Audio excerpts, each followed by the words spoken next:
Neighbors, when my mom was sick with Alzheimer's disease, my dad was alone 50 miles away, but neighbors were nothing short of amazing. In particular, there was a couple who moved in next door after my mother was diagnosed who were a huge and unexpected help. And after my mother passed away, ironically, they moved. We were blessed that God put them in our lives for a time. And that's really the heart of the gospel, not to miss the opportunities that God gives us to be neighbors for a time. It seems that the parable of the Good Samaritan is more about awareness, not to miss the time that Jesus calls us to truly be neighbor. The three people see the man lying by the side of the road. These are not bad people, but only one sees that indeed now is the time. One is aware. The first is a priest. He's doing good work. He's too busy doing good work, though, to see the needs that are sometimes around us. A listening ear, a patient sacristy conversation after Mass. It's all about awareness.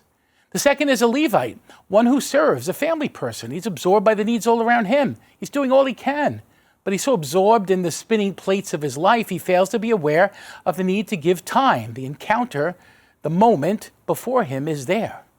And last is a Samaritan. He had his worries too. What makes him good?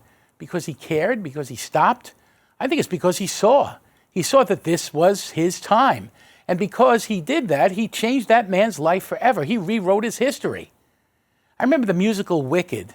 There's a line in there that's very poignant. People come into our lives for a time, for a reason, and we are changed for good.